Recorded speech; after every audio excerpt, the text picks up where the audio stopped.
If you're a football fan in the state of Alabama, and who isn't, you've got to be excited. It's almost A-Day.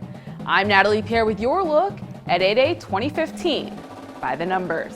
There you go, Jeremy Johnson, the real deal. You heard it here first at AL.com. For Cole Kublick, I'm Natalie Pierre. I'm Natalie Pierre, SEC reporter for AL.com. I'm here at Bank of America Stadium, where Florida State escaped again, because we like that word when we talk about the Seminoles. The Iron Bowl didn't go Auburn's way this time. Alabama comes away with a 55-44 victory here at Bryant-Denny Stadium. Kevin Skarbinski, Natalie Pierre.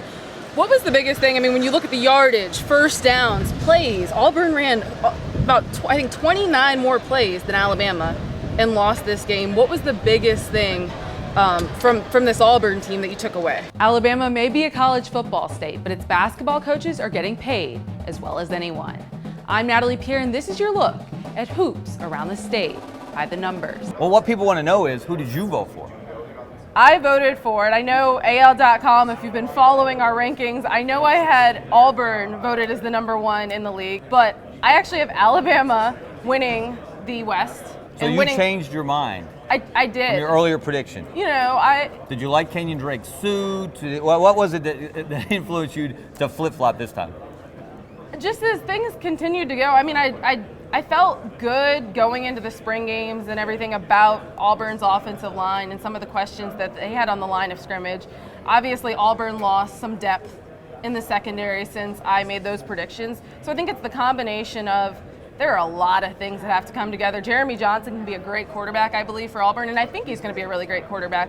But they have a lot of talent on the offensive line. There's a lot of chemistry that they have to have come together. So at the beginning of the season, when you've got big games, when you open your season with the Louisville, that's cause for concern, even though I believe that Alabama does have the tougher schedule. Alabama has a new head coach in Avery Johnson, whose 6-year contract will pay him just under $18 million. That is a little less than $3 million annually, making him the SEC's third highest paid basketball coach for the 2015-16 season. With a salary of more than $6 million this past season, Kentucky's John Calipari tops that list, while Florida's Billy Donovan is second, having made over $4 million this past season. Johnson is now one of 8 SEC hoops coaches set to make at least $2 million annually. Yeah, and I don't think it's at all an indictment on his college career that he's not a quarterback at the next level, because when you think about, again, Tim Tebow is one of the best players in the history of college football.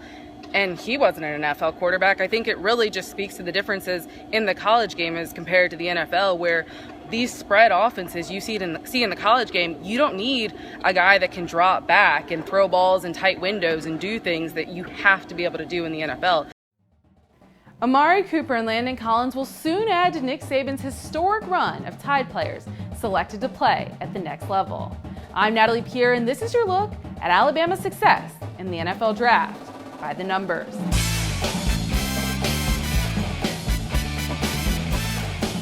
Amari Cooper and Landon Collins are projected to be opening round picks when the 2015 NFL Draft kicks off on April 30th. If the wideout and safety both go in the first round, it would mark the 6th consecutive season that Alabama lands multiple round 1 picks, extending its own record among all colleges. Collins would become the Tide's 6th first-round defensive back in 6 years, and the program's 10th DB to be drafted during that span.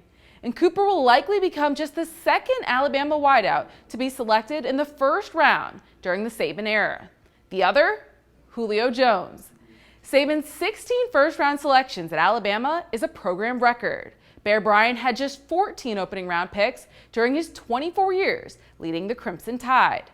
Since 2009, Alabama has had a total of 41 players selected in the NFL Draft, an average of almost 7 players each year.